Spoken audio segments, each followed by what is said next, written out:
बीडमध्ये मंत्री छगन भुजबळांच्या नेतृत्वात ओबीसी महाएल्गार सभेचं आयोजन। ओबीसी आरक्षणाच्या संरक्षणासाठी भुजबळ पुन्हा एकदा मैदानात।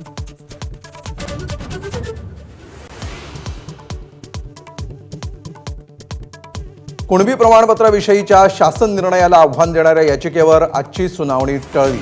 आता सर्वोच्च न्यायालयामध्ये दिवाळीनंतरच सुनावणी होणार असल्याची माहिती।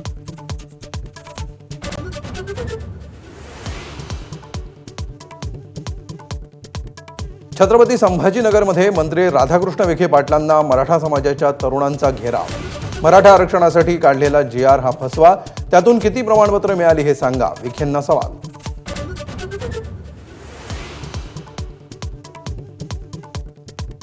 सोलापुरात महापालिका निवडणुकीच्या तोंडावर भाजपमध्ये मेगा भरती। सोलापुरातले 4 माजी आमदार भाजपात प्रवेश करण्याची चर्चा, तर 2 माजी उपमहापौर आणि अनेक माजी नगरसेवकांच्या हाती कमळ।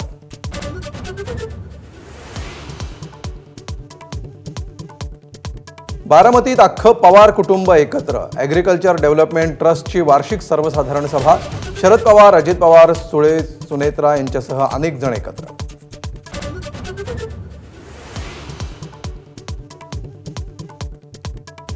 आज उद्धव आणि राज ठाकरे पुन्हा एकत्र येणार। दादरमधील शिवाजी पार्कातील मनसेच्या दीपोत्सवाचं उद्धव ठाकरेंच्या हस्ते आज उद्घाटन।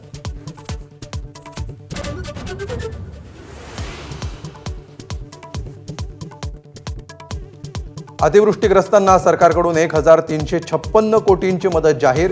8 जिल्ह्यांसाठी निधी मंजुरीचा शासन निर्णय काल जारी। 12, 14 आणि 15 सप्टेंबरच्या प्रस्तावानुसार मदत।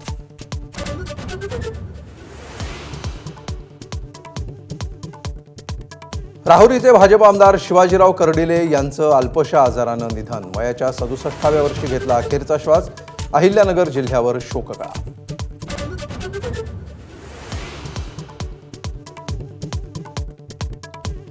ऐन दिवाळीच्या तोंडावर पुण्यात 2 कोटींचा भेसळयुक्त खवा, तूप, पनीर जप्त। अन्न आणि औषध प्रशासनाची मोठी कारवाई। भेसळ विक्री करणाऱ्या 196 आस्थापनांना नोटिसा।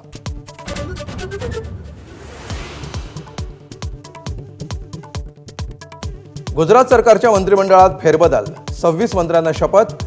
हर्ष सांघवी उपमुख्यमंत्री, तर रवींद्र जडेजाची पत्नी रिवाबा मंत्रिमंडळात।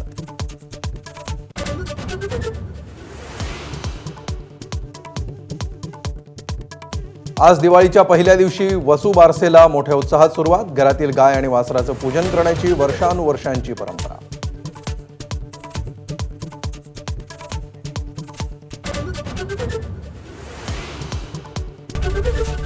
एबीपी माझा, उघडा डोळे बघा नीट।